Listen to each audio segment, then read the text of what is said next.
Hey y'all, it's your girl Monica the Diva, and today I just wanted to have a personal conversation with y'all one-on-one about emotions, and this is not going to be easy for me. I'm doing this because I was asked to.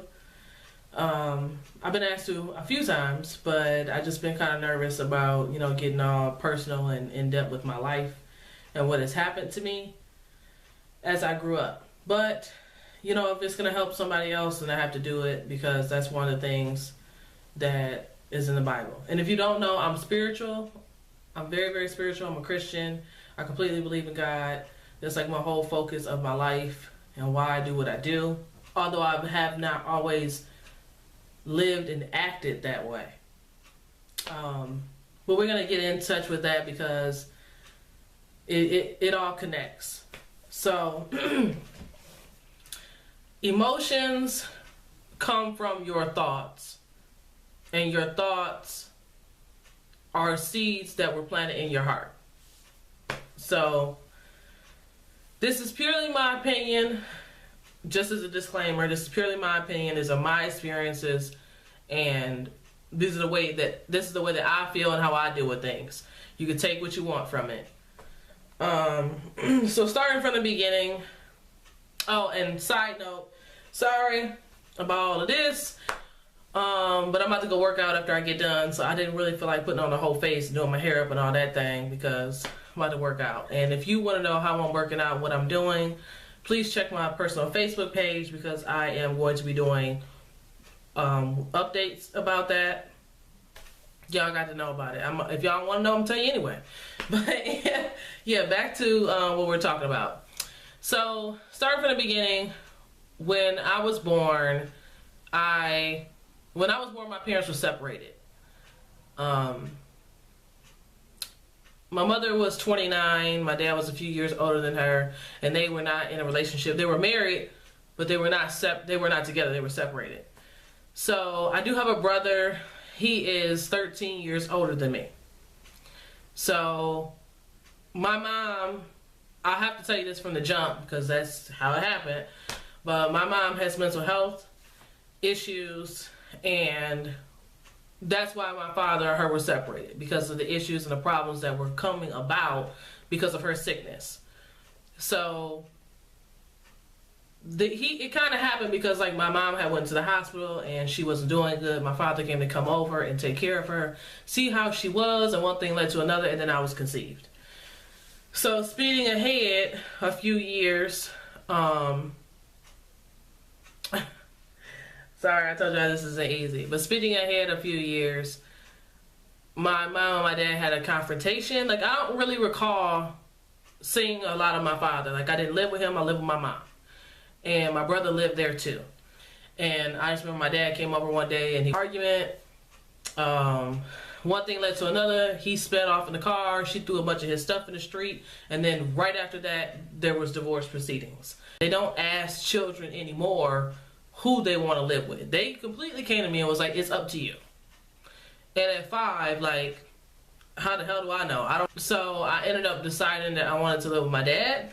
And I told him that. And basically because he was not sick and because of his job and his financial status and all those things, and the fact that he had a house and a car, they chose for me to have permanent residence with him. My mom got temporary custody, but it was limited, and they had to like share the summers and all those types of things, weekends, all that. My brother, during the time that my parents were going through the divorces, it took about 1.5 years, maybe more, my brother got kicked out of the house. I don't have a really good relationship with him because he was so much older than me. He never really wanted to kick it with me or spend time with me. I was a baby. He wanted to be out hanging with his buddies in the street. But I would do stupid stuff to upset him just because I wanted attention. So his girlfriends would come over and I would say to them, when he left the room, I'd be like, oh, you look different than the other girl that came yesterday. I would just say stuff that I know will get back to him and would piss him off just because I wanted him to pay me any attention. So that didn't help our relationship at all. And then he got kicked out of the house, and I never saw him again until I was much older. And I'm talking about 1920. So I spent all of my life away from him. I mean, I did see him a few times when he had children, and I was probably in my mid-teens, and me and my father would go over for Christmas. I seen him every now and again on his birthday when we would drop off the gift, and I seen him in my graduation. Other than that, if it wasn't a funeral, I ain't seen him. So, back to me and my parents. So they divorced or whatever, and now I'm living with my dad. And like, I had no idea that my mother was sick. Everybody kept this from me. They would lie about when she was not around and what she was doing and so forth, and I didn't know. I didn't connect the dots. I was just living my happy old life as a kid. And so when I had to go live with my dad, I had a lot of questions, but they really didn't get answered. He just tried to make it as simple and as easy a transition as can be. But that was very difficult for me because he had a woman. He had a girlfriend. And this girlfriend, obviously, trying to be a good person, wants to be a stepmom or a mom figure in my life. That didn't really work for me because I already had a mom. I don't need you. Where is my mother? Why can't I be with her? Why are you and mom not together? And it was just really confusing for me. Like I said, I didn't get a whole lot of answers. I was just kind of told, like, you just have to go with the flow. So it caused me to rebel. It caused me to lash out because nobody was explaining anything. I felt controlled, you know. And here we go talking about emotions. My emotion was anger. And I would act out on it. I would say hateful things, hurtful things, like I don't love you. I mean, I would say some real stuff. I wish you were dead. I would say anything that would make them want to take me back to my mom and stay away from me. Okay?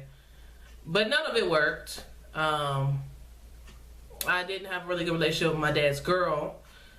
Mostly because that's how it started off, and then as it continued, she wanted to be an authority figure to me, and I couldn't get with that. I couldn't. The relationship I had with her and the tension that was between me and her caused it to be even worse for me and my father's relationship.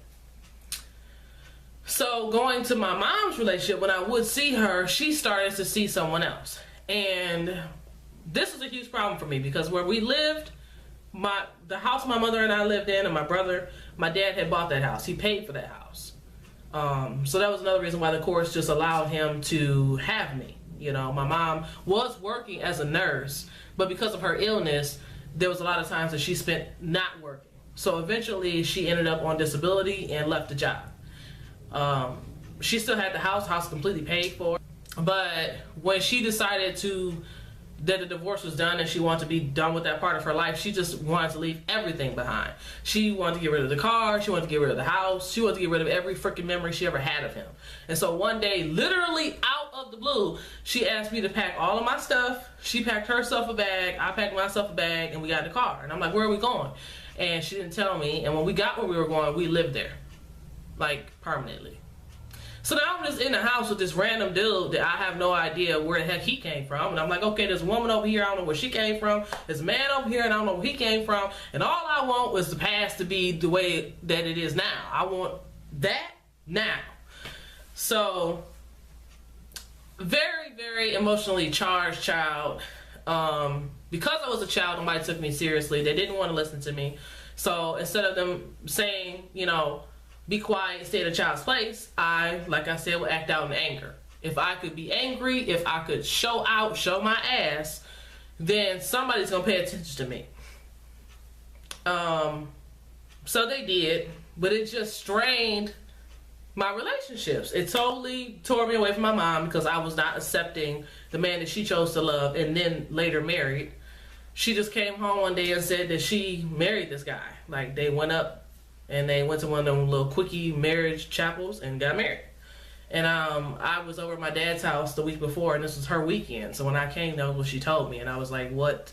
I'm still waiting for us to leave and go back to our house. And like, this guy is just randomly gonna be my dad now. That's weird. He's got a kid that I'm now living in the house with. His older son, he's like 18 or whatever. And I'm like 9. I felt lost.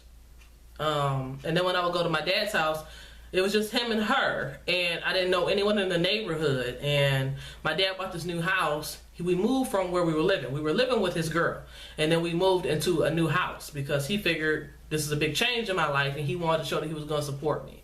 So he brought a big old house, and he said, it's your house. It had a in-ground pool. It had a slide attached to the pool, a fenced-in yard, a park across the street, a pond, and everything you wanted. He gave me a brand new puppy with a bow tied to his neck, and he really tried to welcome me in.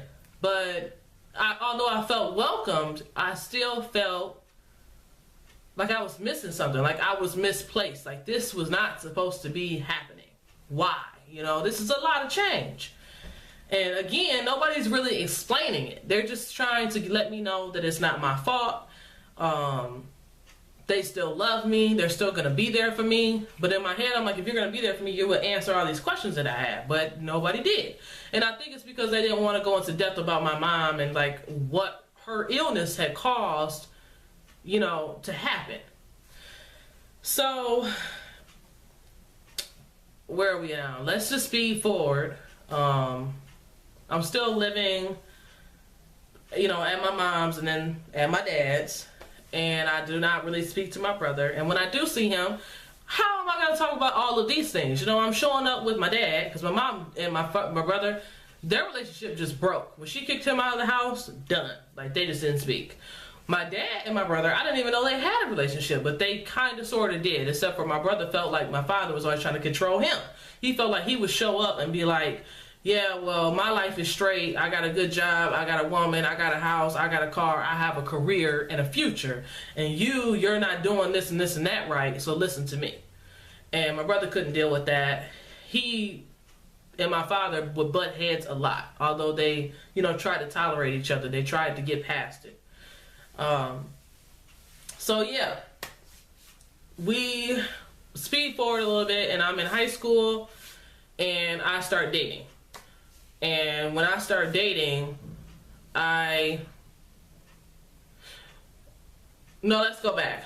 When I was a kid all that time and I lived with my mom, before we left the house and just drove away that day, before the divorce, I had a best friend and she lived across the street. I'm not going to say her name, but she lived across the street. And we were super, super tight all the way through all of this stuff until right before I started high school. Right before I started high school, I got my first job, and I met a guy at that job. And this guy was nobody special. He just kind of latched on to me. He just kind of wanted to be my friend. And it was weird for me because I didn't really interact with a lot of people. You know, she was my girlfriend and my best friend, and then I had a few family members that I talked to. But it was, I really was a loner. I didn't latch on to anyone. And so this guy really pressuring me and saying, like, you can trust me. I want to be your friend and blah, blah, blah. Was confusing to me. I didn't know if he was trying to flirt me. He was trying to get me to date him like that. Or if he really meant it. So needless to say, we did become friends. And he raped me. Bottom line. It tore me and her friendships apart because she thought that I wanted to sleep with him. She thought that I lied to her about it. I like speed forward again 2 years after, and I was in a situation where I actually was able to prove to her that he lied about it. She still continued to date him. They in fact got engaged. We're still not friends. Like, I have no conclusion to that story. It was just fucked up, and it fucked up my emotions really bad because now I'm feeling like not only did my parents desert me, my brother deserts me, I can't even trust my best friend. I can't trust anyone. So my emotions are even more damaged. And that's causing me to continue to act like a bitch. I'm just being real, y'all. This is going to be raw and real. And I was a bitch. If I didn't want you around me, or if you made me feel threatened in any way, I forced you away. And I told you I used anger. So I would take something that hurt you or one of your insecurities and use it as fuel. So you will be like, oh, I'm so self-conscious about my weight, and I'm glad that I have you to talk to about that. And then you might do something that pisses me off or makes me feel like I can't trust you, and your character's flawed, and then out of the blue, in front of a bunch of people, I'm like, this fat fucking bitch, she sits there and binge eats all day, and then I was horrible. I was horrible, but that was my defense. I didn't really get attached to a lot of people in my life, but I did get attached to some. So, like when my grandmother on my mom's side passed away, it devastated me. When I was growing up, I spent a lot of my time with her because, you know, my mom would be sick or be at work, and I spent most of my time with her. So when she died, it rocked my world. I didn't know who else to talk to or who I was going to spend my day with. Everything completely changed, and that's when I really started withdrawing within myself and started getting more angry and more angry. She died when I was like 7. So speeding ahead, my uncle passed away. When my uncle passed away, this was not even that long ago. I was well into my 20s when it happened. But I didn't realize how much of a part of my life he really was. I didn't get to spend a lot of time with him when I was a kid because my mom has a big family of brothers and sisters, like 6 or 7. But she did not associate herself with any of them when I was a child. So I didn't know who they were or what they were doing. I remember being a baby and going over their houses and spending time and hanging out and whatnot. But when my parents started to divorce, that relationship was completely severed. So when he came back into my life, because I went and I searched for him and created a relationship with him, and he passed away so suddenly after, it shook me, you know? I was crushed. Another person I was holding on to, and then there they are slipping through my fingers. I started heavily drinking after that. And mind you, this whole time in my life, I've been completely fearful that I was going to be like my mom. How did I find out that my mom was sick? I found out that my mom was sick because one day when we were living with her new man, her husband now, it's her summer, okay? And I'm hanging out with my friends, I come in the house, whatever. Something seems off. My mom's like sitting in a chair, she's watching TV, but she's really not moving around a whole lot. The next day, I come downstairs, she's still in the same chair, she's still in the same clothes, she ain't done nothing. So I'm asking, like, her man, like, did she eat? And he's like, no, not really. She's just been sitting there all day. Okay, so the next day after that, this is day 3, and she is not moving at all. She ain't really got up to go to the bathroom. She ain't been eating no food. She ain't been moving her body. She's not blinking. I can stand in front of her and do and nothing. She's completely catatonic. What the hell do you do when you don't know what's happening and nobody's telling you anything? Like, he's not saying nothing. He's not saying like, oh, this is weird, this is fucked up. He's not saying nothing. He's saying like, leave her alone, she'll snap out of it. I'm like, what the fuck? You know? And I'm like, in my head, like, I don't want to be here. I want to get up, take my stuff, and leave. This is freaking me out. He said to me, I need to go to the store because I want to go buy me some more screwdriver. I'll be back. I don't know why I didn't leave out the house and walk out with him, but the store was literally at the corner. So I'm like, oh, it'll only be like 7 or 8 minutes and he'll be back. As soon as he left, my mom broke her trance and basically started chasing me around the house. Cause I'm like freaking out now. Like, she's like walking towards me. She's got this really weird look in her eyes and I think she's gonna hurt me. And she's talking crazy and saying all these things that I don't know what the hell they mean, like where this coming from. And so I'm backing up away from her and she's saying stuff like, I have to hurt you, I have to take your life, like you have AIDS, you slept with him, the only way to take your life is to kill you. I tried to give you the candy and make you eat the candy because that would have saved your life, but you didn't eat it, so now it's gonna kill you and I have to save you by taking your life. And I'm like, what the fuck? So I'm running from her like, I don't know what you're talking about, Mom. Like, you're not yourself, you're freaking out. And she's like, I'm putting chairs in front of her, myself to make a barrier. She's throwing these chairs like they're nothing. And these are like them heavy wood, you know, people come over to your house and you really having a big gathering type of chairs. Like, you spent some good money on this dining room set. Honey threw them damn things like they weren't shit. Like they were pieces of paper. Grabbing knives, literally chasing me with a knife. I ran up the stairs. I locked myself in the bathroom. And I attempted to jump out of the window. Because at one point, downstairs in the dining room, she did catch a hold of my arm. And also, she had so much damn strength, she almost broke my wrist just by grabbing me. Because she was not tapped into herself. There was a force taking over her. And I don't care what anybody says, I still believe that the devil was literally in her body. Like, there was a demon in her controlling her. Because she had supernatural strength. It was amazing. But it was scary as fuck. Because I'm like, I don't want to die right now, especially by the hands of my mom. Like, this is crazy. So, I literally had one leg out the window, which I'm 2 stories up, and was going to jump out. I was like, fuck it. I'll just break my legs and be a paraplegic. At least I'll be alive. And my stepdad came in the house, and he heard my mom, like, banging on the door. She had broke one of the hinges from banging so hard. And he grabbed her, and he held her back, and somehow or another, the cops got called. I found, my stepdad. I don't want to talk to my father, because why the fuck didn't anybody tell me what was going on? Like, now I know my mom is sick, but why didn't anybody tell me that she was sick? That pissed me off. So here we go with the control thing again, and my anxiety and how I'm going to respond to my emotions. So I got angry, I lashed out, I pushed people away, I did everything I could to tell them go to fucking hell, because it was unacceptable to me.